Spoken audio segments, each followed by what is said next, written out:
This image has been imprinted on the collective consciousness by Hollywood and newsreel footage.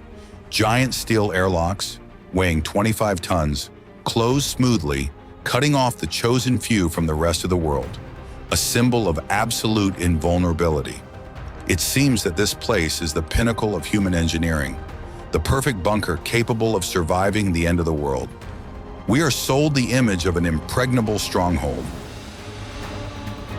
If you walk through those doors, descend the metal staircases, and listen to the hum of the ventilation, you can feel the vibration of fear. Behind the flawless facade of this technological marvel lies a story not of omnipotence, but of paranoia. A story of critical failures, geological catastrophes, claustrophobia, and slow suffocation. Vaults threatening to collapse, radar-induced information hallucinations, 46-cent microchips capable of triggering World War III, thermal overload in a confined space. This is not just a military base. It is the Empire's artificial brain encased in a granite skull, an experiment in the isolation of man and machine that has spiraled out of its creator's control. By the end of this journey, it will become clear why America's most fortified stronghold turned out to be its most vulnerable nerve center. And how an attempt to hide from nuclear fire nearly led to self-destruction. But to understand this, we must go back to the starting point, when there were no radars, no steel springs, no red telephones, only the wind, the pine trees, and the silent granite massif of Cheyenne Mountain in Colorado.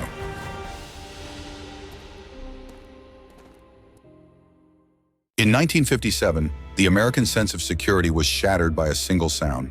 It was the quiet but incredibly terrifying beep of the first Soviet artificial satellite. It flew rapidly and completely unhindered directly over the sovereign territory of the United States. This radio signal from space signaled a fundamental and irreversible shift in the rules of the game. The vast oceans no longer protected continental America from a potential surprise attack.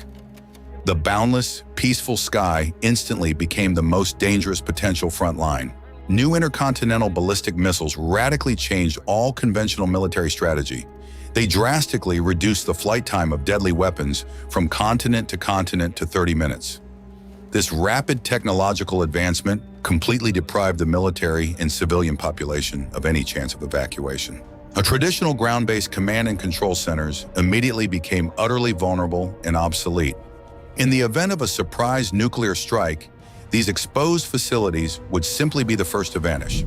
The military urgently needed to find entirely new ways to ensure its physical survival. Missiles could carry thermonuclear warheads of colossal and utterly unpredictable destructive power. A single such targeted strike would turn an entire modern metropolis into radioactive ash. This analytical brain had to be guaranteed to survive at absolutely any cost. Thus arose the bold and grandiose idea of creating the North American Aerospace Defense Command. The new unified structure received the resonant and very short acronym NORAD. The creation of the unified command required an unprecedented level of secrecy and coordination among all agencies. For the first time in history, the militaries of two independent states merged into a single defense mechanism. All information from the radars flowed continuously into numerous analytical centers. Officers were on duty around the clock, straining their eyes at the flickering green dots on the monitors. False alarms from the warning systems regularly caused genuine panic in the high-level offices of Washington. It became absolutely clear that the existing ground-based communications infrastructure was far too vulnerable. Huge financial resources were urgently directed toward the development of a new generation of supercomputers. Engineers were tasked with creating electronic computing machines of unprecedented computational power. They had to process thousands of signals per second without the slightest delay. Any hardware error or software glitch could accidentally trigger World War III. Scientists worked under immense pressure from the National Security Agency. The reliability of these systems had to far exceed all existing civilian standards. The designers faced the most critical and incredibly complex logistical question. But where exactly could this vital nerve center of global warfare be reliably hidden? The harsh logic of the escalating Cold War dictated only one correct direction. Military strategists viewed the mountain too literally through the lens of ballistics, completely ignoring geology. They saw before them only a huge chunk of dead, immovable rock. People had absolutely no understanding that a mountain is an incredibly complex living organism. This massive natural organism simply cannot tolerate a void within itself. In May 1961, heavy drills bit furiously into the mountain's solid bedrock. The work crews faced a construction task of unprecedented scale.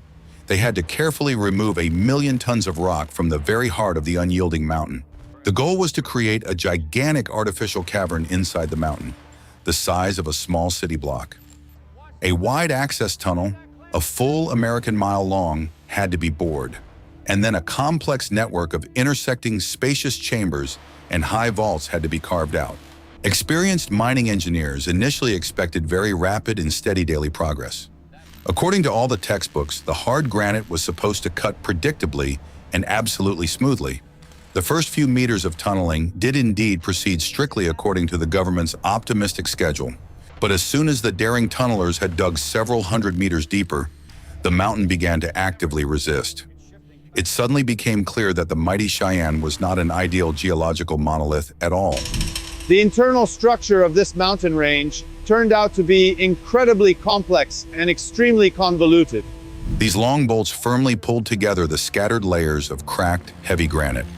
They created a powerful artificial tension, restoring the mountain's lost structural integrity. Each deep hole was drilled with incredible precision under the strict supervision of government inspectors. This colossal effort finally made it possible to permanently halt the dangerous subsidence of the central ceiling. The roof of the secret bunker no longer relied on the natural strength of ancient stone. It hung solely on rigorous mathematical calculations of complex material resistance. This entire gigantic steel structure required constant and thorough technical inspection. Special repair crews checked every bolted anchor daily for dangerous loosening. Sensitive micrometers recorded the slightest shifts in the rock strata with incredible precision. Gradually, the vault stabilized completely, ceasing to terrify the builders with its eerie cracking sounds. The engineers were finally able to breathe a sigh of relief and resume their interrupted underground work. The anchor fastening technology brilliantly proved its supreme effectiveness under such extreme conditions. Having overcome all the incredible geological obstacles, the exhausted builders finally neared the end of the first phase. By 1964, the gigantic cavern was fully complete. It was a vast, echoing, and terrifying space, carved out in the very heart of the rock. Inside, a thick fog hung constantly, smelling of dampness and the exhaust fumes from the excavator's diesel engines. Dim light bulbs barely illuminated the colossal scale of the incredible human labor that had been accomplished. But this was merely a shell. It was impossible to place ordinary buildings inside this cave. Granite provided protection against a direct fireball and radiation, but it could not protect against a colossal seismic wave at all. In the event of a nuclear explosion on the surface, a massive shock wave would pass through the rock as if through ordinary liquid. A powerful man-made earthquake would easily destroy any standard structures deep underground. Ordinary reinforced concrete buildings inside the cavern would undoubtedly have been reduced to fine dust by a single strong rock tremor. The designers had to urgently seek fundamentally new ways to preserve the integrity of this vital secret facility. The structure of the excavated base was not originally designed to withstand the monstrous scale of nuclear physics. To ensure the fragile electronic components inside the bunker were saved, engineers had to completely physically isolate the buildings from the rock. Direct contact between the vital control centers and the harsh underground environment had to be reduced to absolute zero. The original technical solution was ultimately successfully borrowed from the powerful U.S. Navy. It was decided to construct the complex's internal administrative buildings like real, sturdy steel ships. Sturdy load-bearing frames were securely welded from special shipbuilding steel, nearly a full centimeter thick. Absolutely no windows were to be included in these gloomy iron boxes. Heavy entrance doors were sealed shut in exactly the same way as on deep-sea nuclear submarines. Inside the enormous cavern, 15 independent steel boxes rose to a height of exactly 3 standard stories. Each of these incredibly massive springs weighed exactly half a ton and stood as tall as a person. This unique shock absorption system allowed entire 3-story buildings to sway smoothly by half a meter in any direction, without suffering the slightest damage. The energy of a devastating seismic shock was simply supposed to dissipate into these powerful metal coils. Inside a massive hollowed-out granite cavity, a completely isolated, self-contained city on springs had emerged. It was designed by the greatest minds of the era to withstand an earthquake, the likes of which our planet had never seen. Special flexible walkways were strung between the individual steel buildings for personnel. All critical buildings were densely entwined with kilometers of thick, flexible cables and various communication hoses. Water supply pipes and communication lines were also designed to stretch significantly rather than snap during a powerful underground shock. This incredible elasticity of the entire infrastructure became the key to the command center's survival. Engineers spent many years testing every single element of this incredible protective system. It seemed that the ambitious designers had anticipated absolutely everything to save human lives in vital electronics. They created a perfect and virtually impenetrable physical barrier between fragile humans and mortal danger. Thick lead linings reliably protected the delicate equipment from a powerful, destructive electromagnetic pulse. Huge steel springs saved the buildings from devastating seismic vibrations. An incredibly thick armor reliably shielded people from a terrifying nuclear explosion. In April 1966, this grandiose complex was officially opened. High-ranking military officials and representatives of the State Department attended the ceremony. The red ribbon was cut deep underground under the glare of bright television spotlights. Journalists were shown only a small part of these incredible, futuristic steel labyrinths. America loudly proclaimed to the whole world the creation of the most secure command post on the entire planet. Soviet intelligence immediately began gathering every scrap of information available about this secret facility. Pride in this technical triumph completely overshadowed any potential psychological issues for the future inhabitants. The leadership sincerely believed that comfortable working conditions would compensate for the lack of sunlight. Modern dining halls, small medical offices, and even gyms were built at the base. Cheyenne Mountain became more than just an ordinary, boring place of daily monotonous work. It very quickly became a true zone of a drastically altered and highly specific psychological reality. Just to get to their next shift, duty officers had to travel a full mile through a dark tunnel on a special bus. Then they silently passed through massive, multi-ton steel airlocks guarded by heavily armed security. Ultimately, people found themselves in a confined space where there was absolutely no sense of the usual time of day, natural seasons, or fresh air. This artificial underground world lived exclusively by its own strict and unchanging military laws. The silence here was broken only by the constant low hum of enormous and incredibly powerful industrial fans. The eyes quickly adjusted to the harsh artificial light of the long-ceiling fluorescent lamps. A distinct medical smell of ozone from the complex electronics operating around the clock constantly hung in the air. The windowless buildings, suspended on massive springs, created a very strong sensory deprivation effect. The unprepared human psyche began to malfunction seriously under such extreme conditions of isolation. Some employees quickly developed severe claustrophobia and constant, causeless anxiety. Training alarms were triggered suddenly and regularly, keeping the personnel in a state of constant high alert. The sound of the siren instantly made hearts race, pumping massive doses of adrenaline into the bloodstream. Commanders rigorously assessed their subordinates' reaction times to various non-standard simulated situations. No one ever knew for sure whether the next red dot on the radar was just a training target or a real warhead. Not all of the brilliant graduates of prestigious military academies could withstand this psychological ordeal. Those of weak spirit were quickly transferred to other, more peaceful ground-based positions. The technological threat detection system constantly evolved and grew more complex with each passing year of the Cold War. More and more gigantic, humming mainframes were installed in the massive, fortified bunker. The good old paper maps were finally replaced by huge digital electronic displays on the walls. The command center's artificial brain grew increasingly complex, rapidly accumulating millions of tangled lines of code. Computing power grew at an incredible rate, requiring the laying of new cables and the installation of additional cooling units. It became increasingly difficult for humans to understand the internal logic of these mighty electronic machines. Programmers constantly updated the software, trying to eliminate any possible errors in critical algorithms. The volume of incoming data from satellites and radars was increasing at an exponential rate. Computers learned to independently filter out space debris and flocks of birds from real ballistic targets. Processing time was worth its weight in gold, for the nation's salvation depended on the speed of calculations. Officers increasingly trusted the green symbols on the screen more than their own common sense.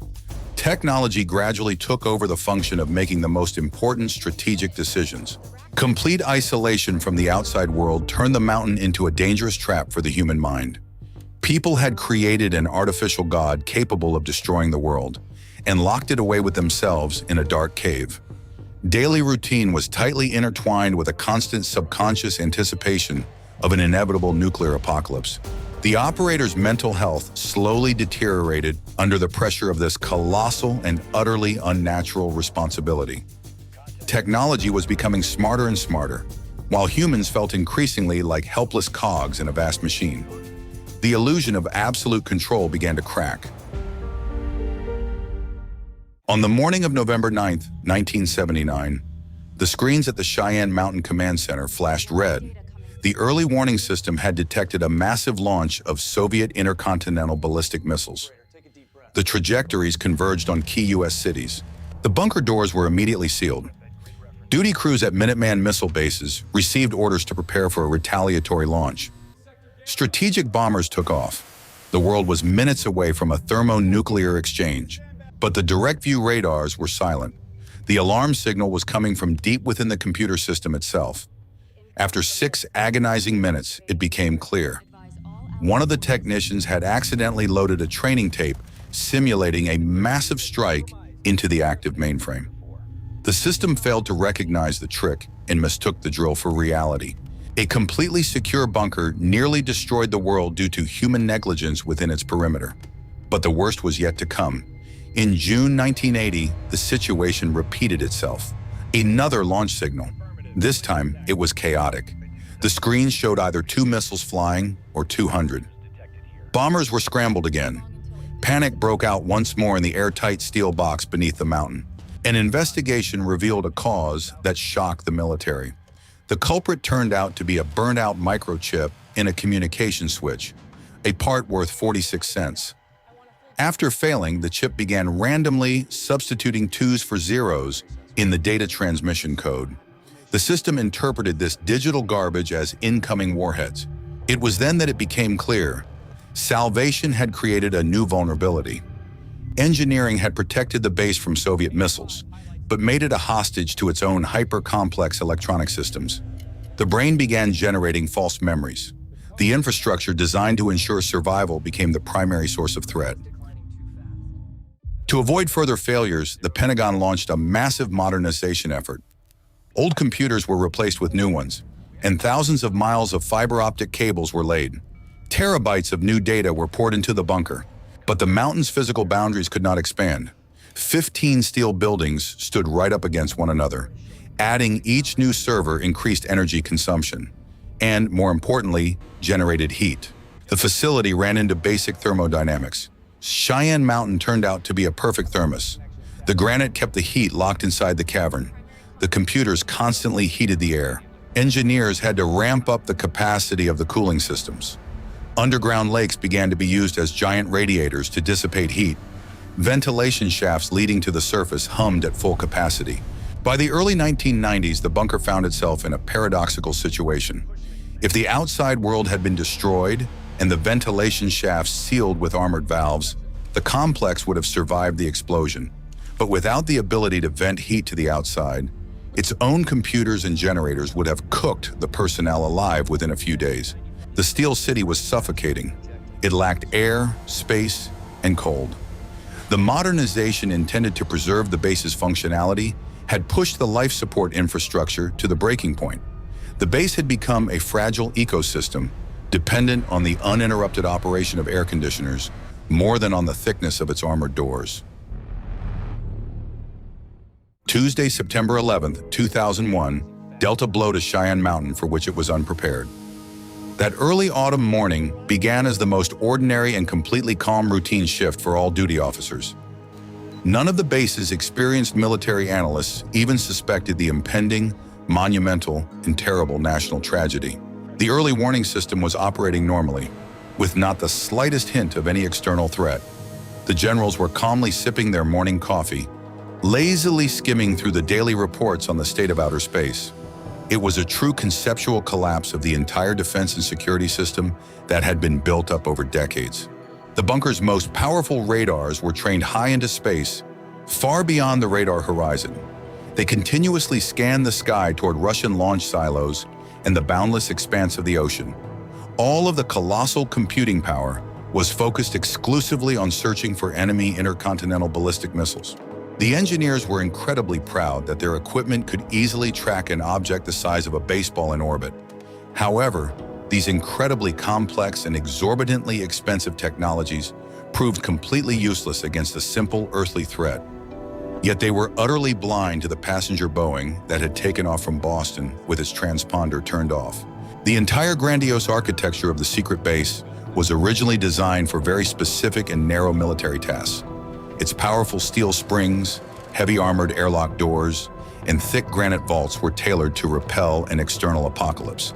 For decades, American engineers had prepared exclusively for a massive nuclear strike from across the ocean. No strategic command plan had accounted for the possibility of using civilian aircraft as a weapon of destruction.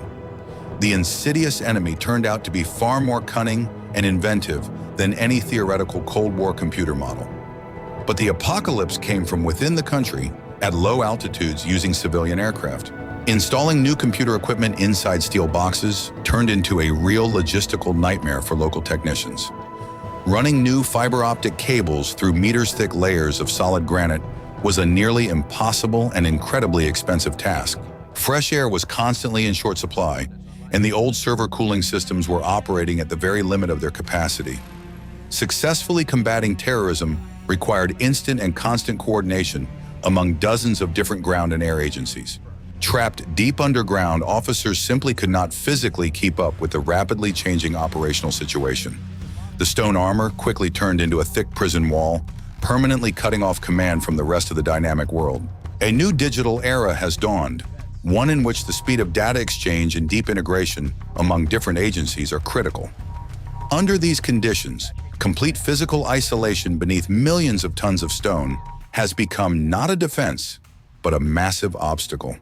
Modern military leaders wanted to work in spacious offices with direct and fast access to all information networks.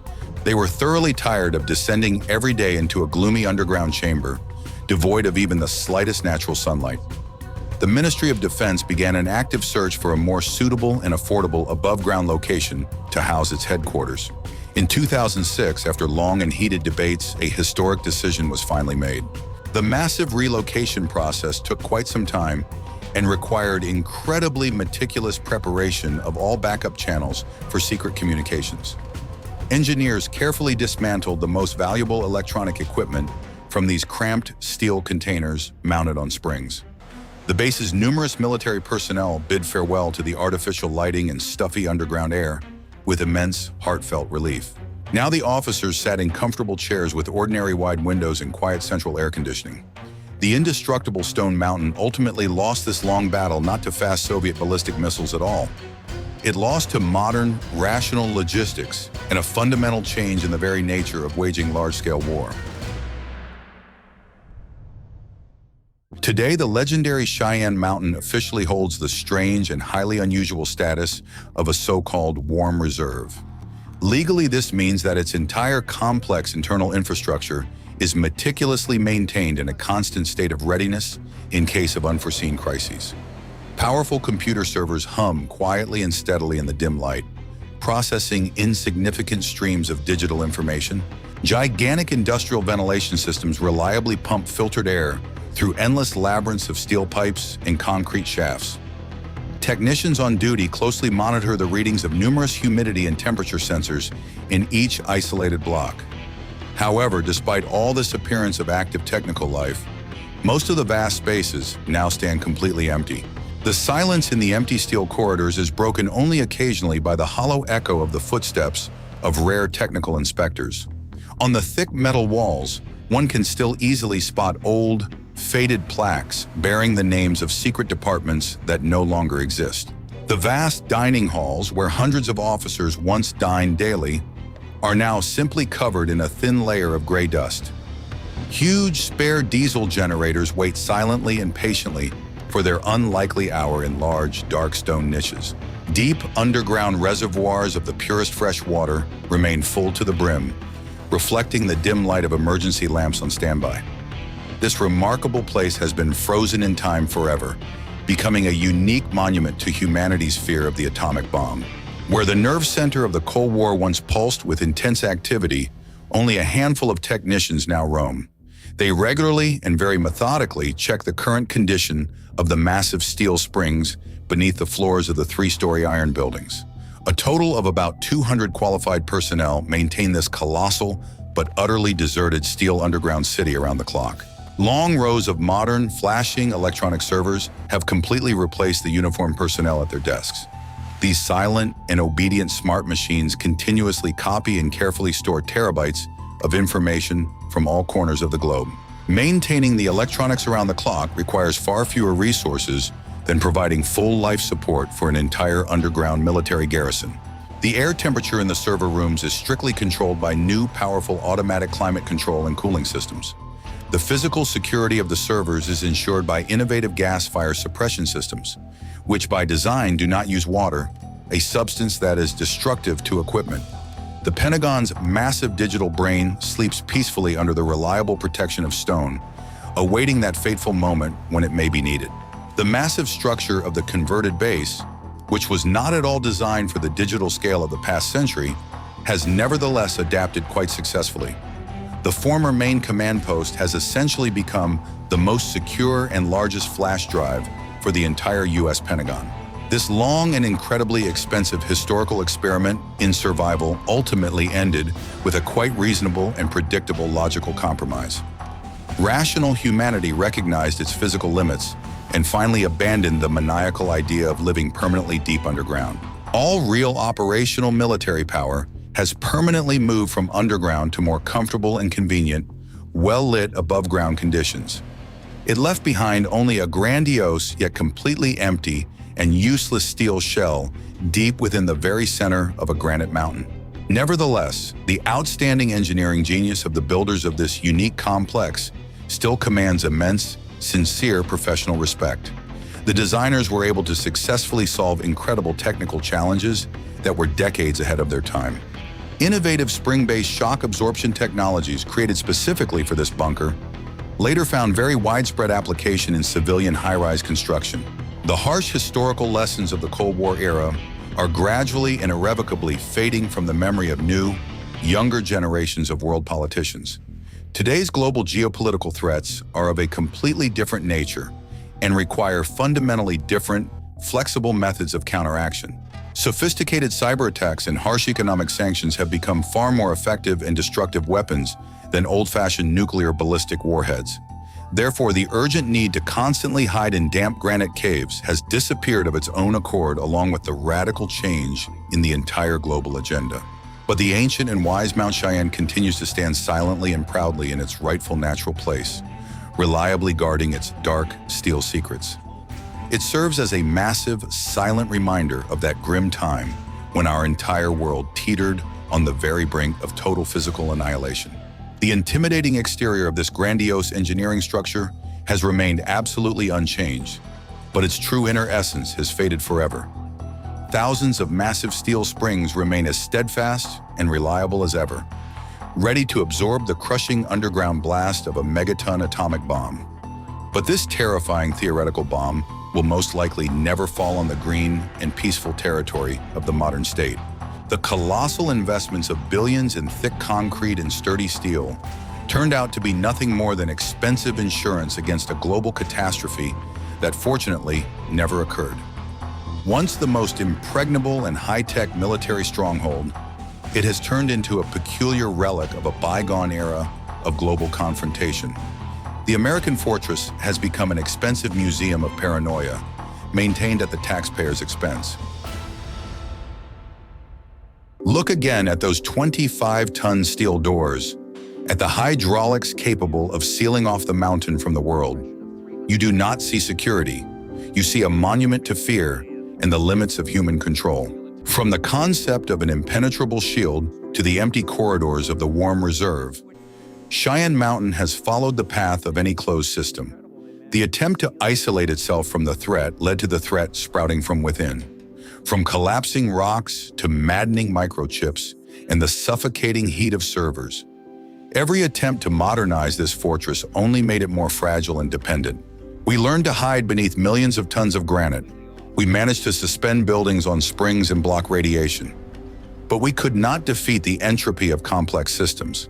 External stability turned out to be an illusion, bought at the price of constant internal crisis. Cheyenne Mountain still towers over Colorado.